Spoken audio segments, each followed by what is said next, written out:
What is the state of the Miami real estate market? That's the question we're going to answer today and put under the scope. I'm Omar De Windt with the Miami Real Estate Podcast, and your host here, joined by one of the most powerful and influential women figures in all of Miami real estate, Alicia Cervera Lamadrid, managing partner of Cervera Real Estate. Alicia started in the business in 1980, and since then has really revolutionized neighborhoods from Brickell to South of 5th, Edgewater, and downtown Miami. So we're happy to have you here. No one better than to help us put the state of the market under the scope. So Alicia, thanks for joining. Excited to be here, happy to be kicking off this wonderful project and looking forward to hearing great things. Exciting. So this is our first inaugural episode of the Miami Real Estate Podcast. So we're kind of excited. We hope you bear with us, listeners and viewers, as we get our bearings. But I think you'll have fun. I think you'll learn, get some insights, and yeah. So let's just get started. So Alicia, tell me, we're here in sunny Miami, right off Brickell Avenue in the thriving financial district of Miami. What is the state of the market right now? Can you paint the big picture for us, for our real estate professionals that are listening and viewing, and tell us, sort of where we at right now in the evolution?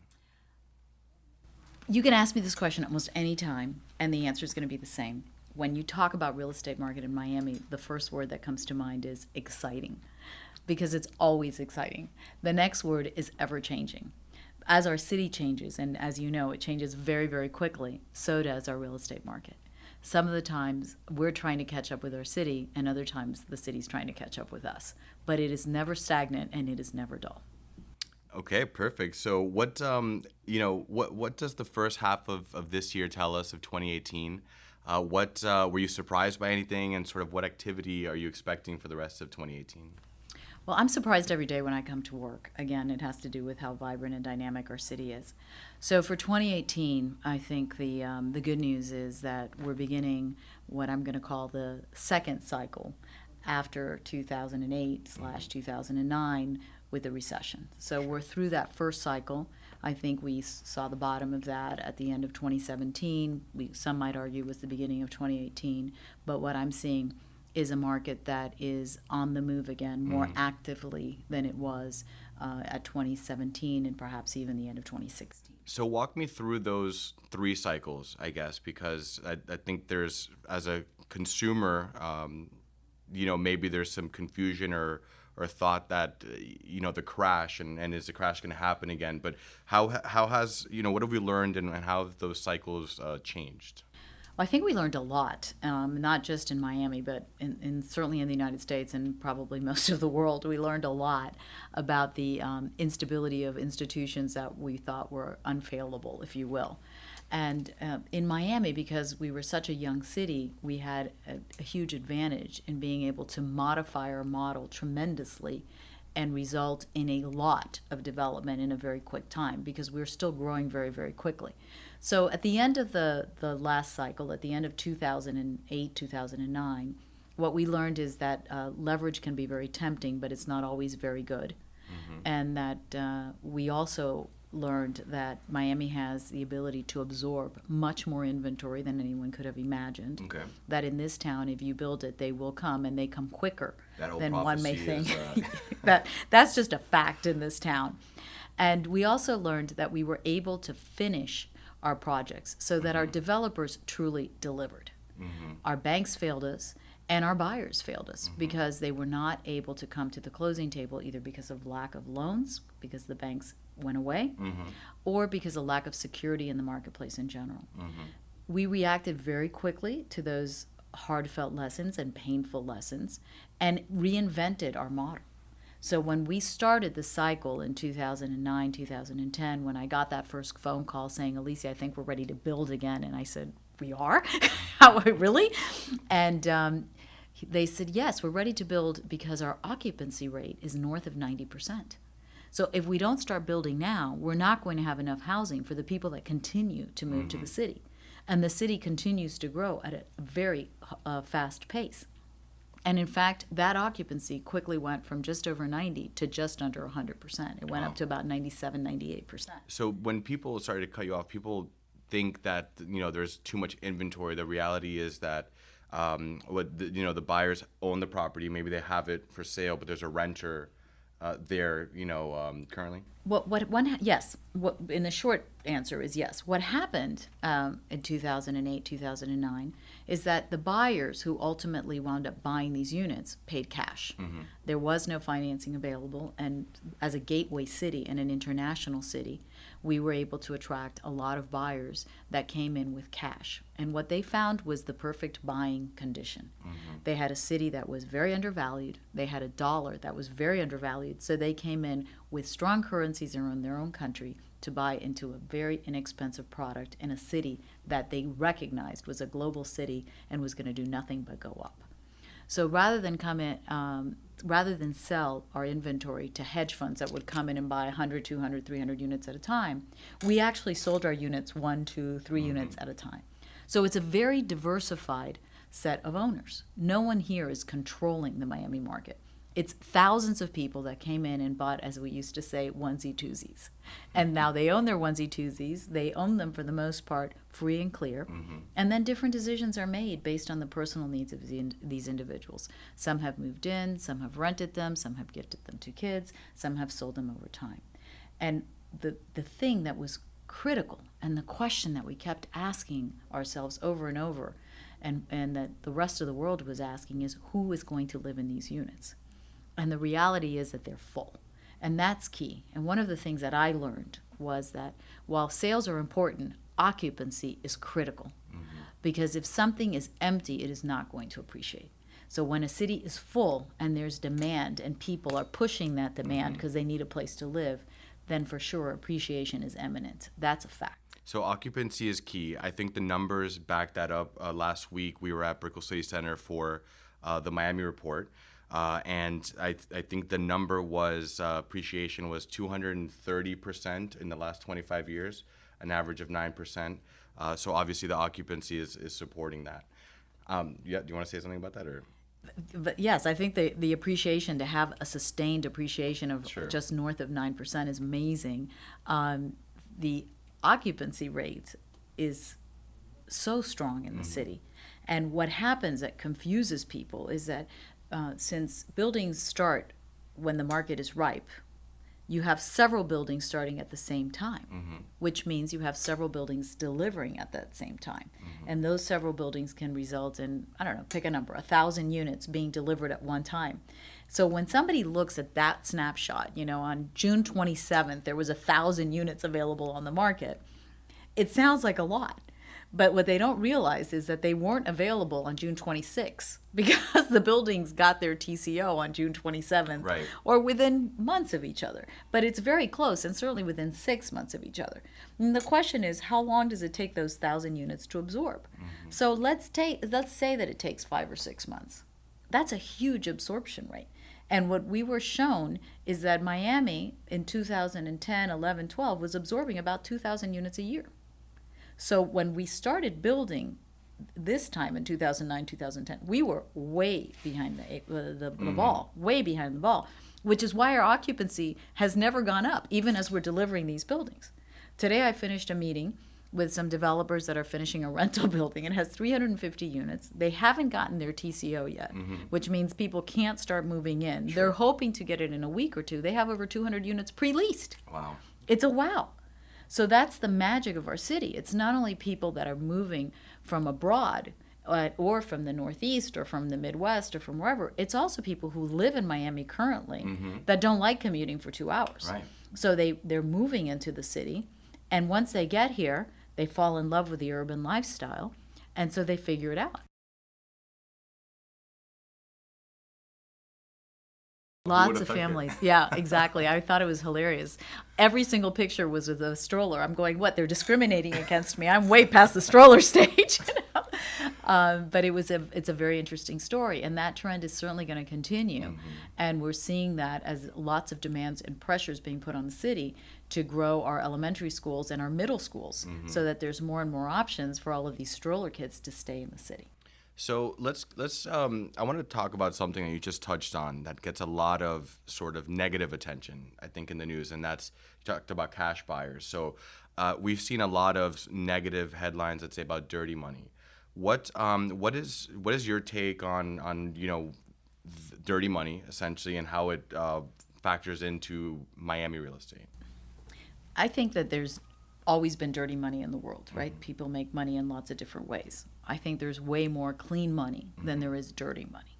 And I think that a lot of attention is being put on dirty money, as it should be, by the agencies that are responsible for making sure that good money finds its way in and dirty money finds its way out. Right. And so I'm glad that's happening. I think it's a question of national security to avoid terrorism. I think it's a question of fiscal responsibility. So I think that's a good thing. However, every time we get asked the question, it's about dirty money. And I'm concerned that they're throwing out the clean money with the dirty money, and that it's getting very, very difficult for people who are earning money around the world to be able to move their money around the world. And that if you're moving money, you immediately become suspect. You're almost guilty until proven innocent. And I think it's a very slippery slope. We're also in a world where there's not everyone is a good player. And the bad players are sometimes running the countries. So I think that the United States also has a responsibility to help the good people that are being ruled by bad actors and helping facilitate that. So I hope that the people that are in charge of preventing the bad money from getting in and keeping the bad actors out also take into account the good people that are working very, very hard and that fall victims to bad governments and oppressive governments that are stealing from them, essentially. And they're trying to figure out how to do with their very hard-earned money what they want to do with their money and to protect themselves, their assets, and their families. So it's a story that has two sides. Of course. And I think the biggest side, which is the hard-working, clean money side, is not told often enough. Of course. And so let's talk a little bit about, to close out the cycles conversation. Where are we right now in the stage of the end of the second cycle since the recession? Where do we find the market? What do you see? What's moving? What's not moving? Well, if we're going to say, just for definition purposes, that the first cycle ended in 2008, 2009, right, then this one we're going to say has ended, I'm going to say, in 2017, 2018. And I think the most important thing is to understand that these two cycles did not look anything alike. So what happened when we started the cycle that ended in 2008 or 2009 was completely different than what happened when we started in 2009, 2010. How so? Well, the first thing is that the buyers that were in the market all closed cash. So when my new buyers would come and say, Alicia, how do we know that we're at the bottom of the market? I would look at them and I'd say, because you're standing on dollars. There's no leverage under these buildings. The people who have bought these units have come in and have paid cash. And when you're standing on hard cash, you know you're at the bottom of the market. So we went into this cycle that started then in 2009-10 on a cash-based market, which means there was really almost no risk for foreclosure because not only was it cash-based, but it was fully occupied. So that meant for all of these people that had bought these residences, they were either living in them or they could rent them, and they were almost always cash flowing positive because their only carry was taxes and maintenance. So it was a very strong position from which we started. In addition to that, the development model changed because there weren't banks rushing in to lend anyone money based on the last model, right? They still could feel the scars from what had happened. So we created a new model in Miami. And rather than sell units with 20% deposits, we said, no, that's not happening anymore. We actually went up to 70. Wow. When we started this cycle, I was getting 70% deposits from buyers. So these buildings were basically being built with the deposits from the purchasers. The developers weren't getting any loans to buy land. So there was cash basis on the land and cash in from the buyers as they put up their deposits. The deposits slipped to about 50% within the first 2.5 years. With that 50% basis, it was still very under leveraged, very little risk in the construction cycle. And what really happened is that the risk was spread. Now the developers had a risk because they had a lot of money in the game with the land and the soft costs. The buyers had a risk, which was important because remember that at the end of 2009, the buyers walked away. They only walked away really from a 10% deposit because they got the other 10% back. So the buyers this time now had a lot to lose because they weren't walking away from a 10% deposit. They were walking away from a 50 or a 70% deposit. So they had much more skin in the game. So when everyone has skin in the game, you have to finish the game. And that's in fact what happened. We had a city that was much more developed because we did build it and we did finish those buildings in 2009. And in fact, we started a lot of infrastructure projects for the city that have since been finished. And I think that if this cycle between 2009 and 2017 or 18 in history is going to be remembered for anything, it's going to be remembered for the completion of the PAM, of the Frost Museum, and of Brightline. 3 major infrastructure projects, and the tunnel, and the completion of the dredging of the port. Most cities... The tunnel being the Port Miami tunnel for... Yes, that took all the 18-wheelers off the highway. Most cities would have done that in 50 to 100 years. We did that in 10. It's amazing. So I think that when all of the rest of the noise goes away, we have these major institutions which have helped complete our city. And I think the Marlins Stadium was finished in that time as well. Marlins, Brickell City Center. Brickell City Center. So these are multi-billion-dollar projects that were all finished. And all of that was possible because of the blood, sweat, and tears that culminated in 2009. Because now it was built, it was sold, it was closed, and guess what? The city was collecting tax dollars. Wow. Yes. It was a big wow. So we had the tax dollars and we had the impact dollars. So we had the money to continue building our city. So now, as we're entering this other cycle of 2017-18, it looks very differently. It's a much more mature city, where the other day someone asked me, Alicia, what do you think is the next institution that needs to be built in Miami? And I had to stop and think about it. I was like, wow, we have the performing art. We have all of these things that are done. I'm not sure what the next one should be. But then Beckham came and answered the question. We're going to build a soccer stadium, right? So we're now one of, I think, 5 or 6 cities in the U.S. to actually have all 5 major sports teams. Isn't that amazing? I mean, who would have ever been able to say that? Let alone when I arrived in Miami, but even 20 years ago, no one would have thought to dream that. So we're starting this cycle very, very differently from where certainly the cycle that ended in 2009 started, and even the cycle that started in 2009, 2010. Because we're starting this as a much more mature city. The end of this cycle that I'm going to say was in 2017, the beginning of this year, was a very soft landing. I'm not sure that anything ended. Everything just slowed down. And so what we're seeing now is, again, an acceleration. But we're not seeing it take off like the rocket that it took off. So I think we're seeing Miami as a city respond more maturely. Okay. And I believe that that's going to be what defines not only this cycle, but every cycle moving forward in the city now. So then what does that mean for, let's say, the customer, or let's say if I'm the agent, I'm the associate, I have a buyer coming in, let's say from out of town, out of the country. What is your advice to the agent for their buyer? How do they look at this landscape, and what does it mean to said buyer? Well, I think that we've outgrown the wild, wild west. So don't expect to get rich quick.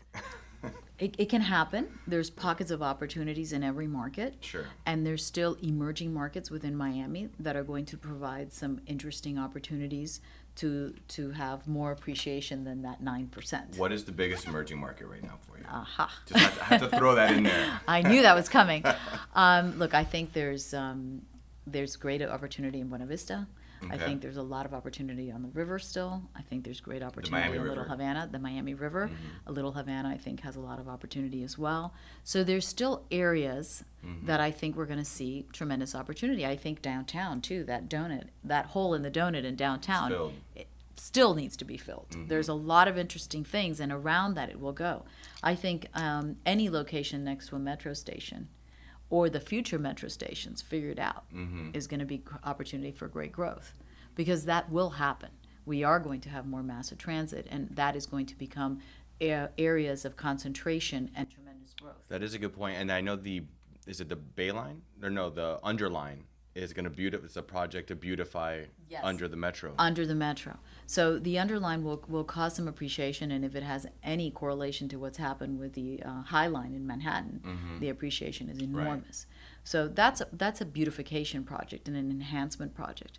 However, here, once again, because we're such a young city, imagine what would have happened in Manhattan if you built a new connection, a new rail line. So when Miami connects, for instance, with Doral, with rail, there's going to be stations along the way. And those stations are going to drop down in the middle of what will become an emerging neighborhood. Because there's going to be something around it, but whatever's around it is going to become more dense. So there's going to be these pockets that are still available in a young and growing city. However, across the board, we're not going to see these huge booms or these horrendous busts. I think we're going to see our market perform more like major markets in major cities around the world. So more like Manhattan, more like London, more like Paris, more like Hong Kong, more like Tokyo. It's more mature. Now, we are starting at a much lower base. So if I'm talking to a buyer, which I did in fact the other day, and they said, "What do you think?" I said, "I know Miami's going to get more expensive. Do you doubt that?" And so they looked at me and they said, "Well, no." And I said, "Well, no is correct. Right. Miami is going to get more expensive. Now, is apartment 305 going to get more expensive? I don't know." Right. You don't have the a lot of that, we have to wrap our head around apartment 305 or 3005. But as a city, we know it's going to have an upward trend. And with that upward trend, ultimately, most things get pulled up. And that's the big underlying message to buyers that are coming into this town. If you want to live in Miami, it's not going to be cheaper in 10 years. I can almost guarantee that. That's a good message. So let's look back at last year and some of the biggest moments of 2017 as we let's say end this cycle. One of the biggest things that we saw was Hurricane Irma came and hit us. And going back to all the buildings that we completed, I think we saw that the buildings were built very well, right? What were your takeaways from Irma? Well, that Mother Nature comes knocking on your door, you better be ready. And that it's never predictable. And the reality is that Mother Nature comes knocking on all kinds of doors. And doesn't matter where you are on the planet, there is a door. So you can't run away from the door because another door will be waiting. You know, it's like the running away from the ghost of death, it'll find you. And that's what happens with Mother Nature. So clearly, I think we were all very encouraged by the fact that our buildings performed so well. Now, they should have performed well because Miami for a long time and Florida for a long time has set the standard for storms. And certainly since Hurricane Andrew, we've had 92. That code set the standard for the country and the world. So we should have performed well, and the good news is we did. My daughter's residence is at Brickell House. Right down the street. Right down the street. And if you'll recall, that was the epicenter for the flooding in Miami. For those of you who saw anything on the news, you thought Brickell was underwater, right? Completely underwater. And as I'm looking at it, of course, all my kids left, and my husband and I stayed because that's what parents do, right? So the next morning, I drove to Brickell thinking I'd have to swim to her apartment. And oh, what a surprise that the water had completely receded. There was a puddle, but it wasn't even, it wasn't a foot of water. It was a couple of inches of water. Right. And her building had a mechanism of a water wall that had been built around the outside. So the water literally went up and it went down. And I walked into the building and even the elevators were working. I couldn't believe it. Yeah. It was quite outstanding. They were mopping up the water. People had trenched in with their wet feet, and, there was a bit of a mess, and the wind blew some stuff in. But everything was working. Yeah. And it was quite outstanding how the city had performed so well. Absolutely. And so as I went from one office to another office to another office, I found pretty much the same thing, that the water had come up and the water had receded, and that the damage had been quite frankly minimal. Yeah. And even in the buildings that were older, because my son lives in an older building, where there had been some flooding in the garages. The water was being pumped out, and while the elevators weren't working, they had electricity, which unfortunately I did not in my house. And the people were there and living there, and within 48 hours they had dried everything up because they had the equipment that they needed for remediation. Sure. Because they already knew what they needed. Well, I think that's interesting. I want to touch on that for a second because, fun fact, we did that research gathering in the days after the storm, and thanks to First Service Residential, they gave us a lot of data. I think on about 350 condos in South Florida, Palm Beach, Broward, and Miami. About 93%, I think it was, had electricity back within 72 hours of the storm, which is pretty impressive when you consider that I think 7 days afterwards, a lot of the single-family homes were still waiting for. You were one of them, right? One of them. So, but I bring this up to say because you mentioned the buildings were prepared, the HOAs were prepared, and one of the biggest objections I hear all the time is, well, the condos have such high HOA fees, right? But this is part of the. And honestly, I think for most people that are telling you that condos have high HOA fees, they haven't done the numbers.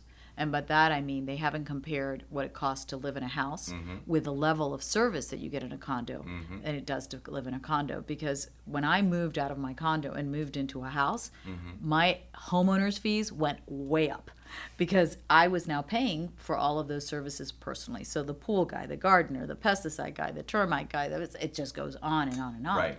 So the HOA fees are in fact very inexpensive when you compare it to living in the same quality a facility home, and you're paying for those things yourself. So, and relatively speaking, I think that's important because now we've established that Miami real estate is not getting cheaper. Yeah. So we have buyers that are interested. When you get these questions, it's good to have that in the back of your mind. And I think it's also important to note what a great job our governor did. Rick Scott. Rick Scott was amazing. Shout out to Rick Scott. Big shout out. And also to all of our politicians. I remember that next day, I was in our office in downtown Miami at 50 Biscayne, and I ran into a couple. They were a French tourist.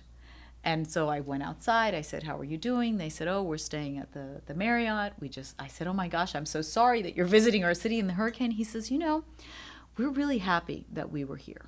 He says, "Because when we were here and we were preparing for this hurricane, we heard all the politicians, blah, blah, blah, blah, blah, and we're going to do this, and we're going to do it." And my husband and I looked at each other, and we said, just the way it is in France. He said, and then we woke up today and realized it wasn't just the way it is in France, that your politicians did what they said they were going to do. And, we're so used to complaining about our politicians, and we know there's always something to complain about. But it really took me back how these foreigners had observed how our city had responded. And in fact, how our citizens had responded by, because politicians can't do anything if the citizens don't follow suit and the community doesn't roll up its sleeves and get involved and do what they're supposed to do. So I think it's also very important, and they also said, if you're going to have to go through that experience of God knocking on your door, there's no better place to do it than the United States of America. And within that, Florida held a very high standard. So let's talk about another sort of major objection that our agents and Miami realtors will encounter. It relates to water as well. I think you know where I'm going to go with this one, and that's sea level rising. What is your take on that? How do we address that objection? So I don't want to oversimplify it. Of course. So I'm going to start by saying that our city is taking it very seriously, and there's a lot of effort being put towards resiliency. And so by that, they're looking at it at all levels. From the universities are looking at it at that level. There's missions that are being sent to Holland to investigate how it's being held there. They're holding summits, and they're getting together with leaders from all around the world to analyze and to study the problem. They're investing in infrastructure projects and putting real money into better drainage, and all of those things are being done. However, now to simplify it. For the rest of us mere mortals that are not involved in solving the global warming or the sea rise problem, we have a very simple decision to make. Which is? Do we want to live on the water or not? Okay. Because if we want to live on the water, we need to fully understand that this is not a Miami problem. This is a global problem. Right. So if you want to live on the water, you have to be prepared to deal with the problems that living on the water bring. Just like if you want to live in the middle of an area where there's earthquakes, You have to be prepared to live with an earthquake. And that's why I say that, nature is nature and it exists everywhere. Mm-hmm. So that's the bottom line. And that's a decision that only a buyer can make. Right. Well, I think well said. So on a more positive note, now in the wake of recent federal tax reform, putting a cap on deductions, I think at $10,000 a year, we have a lot of people from states like New York looking to move to tax-free states like Florida. What do you think the real is? Are they coming to Miami? Is Miami a top of the list? Yeah, Miami's top of the list. For the Northeast, Miami's top of the list. The reality is there was a huge love affair with Miami already, and the love affair goes back many, many generations. It's always been a city that the Northeast and New Yorkers in particular, although not exclusively, have loved to come down and vacation and take advantage of the summer and the sun and the fun and the great weather and the great air and the great light and all that good stuff. Now 2 things have happened. The first thing, and I think it's the most important thing, is that Miami has become a city that people who are used to living in cities consider enough of a city to move to. Okay. Because they're not moving to, I don't know, pick a city in the middle of Florida. They're moving to Miami. They're not moving to Ocala. They're moving to Miami. Mm-hmm. And they're moving to Miami because we have jobs, we have art, we have culture, we have great dining, we have great shopping, we have great schools. It is a complete city. So it starts there. Now you take this complete city, and then on top of that you layer a very compelling state tax structure, and people start moving to your city. And that's why Miami is a huge beneficiary of this new federal tax law. So, and to wrap it up here, what are there? By the way, nothing against Ocala. Yeah, I love Ocala. It's a great place. Just want to make sure we point that out. If you're from Ocala and you're looking to come to Miami, we hope that you'll call us. Love Ocala. So, and final thoughts. Any other big picture or small picture things that you wanna say about the state of the Miami market right now in this year? I think it's going to be a year of great opportunity because a lot of people aren't sure. So for the people that pull that trigger, they're going to get in early. Right. So this year is going to offer a lot of excitement and opportunity for those buyers that have been waiting. Jump in now. Okay. So you heard it here first, and this was, I think we're going to call it there. We're going to wrap it there. Hope you had fun. Hope you guys enjoyed listening, and come back soon because we're going to have some more great content. So thanks, Alicia. Well, thank you, and congratulations for getting it all together. Very exciting, and very happy to have been your first on the podcast. It was great. Thank you. All righty. Thanks for listening. We hope you enjoyed the show, and we certainly enjoyed making it. We hope you will come back. We've got some more great content dedicated to informing, intriguing, and inspiring Miami real estate professionals. Where can you find us? We're on the podcast store wherever podcasts are available. That's iTunes, of course. We're also on Podbean, Spotify, Audible, TuneIn, Stitcher, and Google Play. You can even ask Alexa about us. Go ahead and visit cervera.com/blog. That's where our newsroom is located. We've got some more great content there as well, market reports, and more. You can sign up for our newsletter there. Connect with us on social @CerveraRE or send us an email, miamirealestatepodcast@cervera.com. We would love to hear from you. So from all of us here in Miami, where the future is always bright, until next time.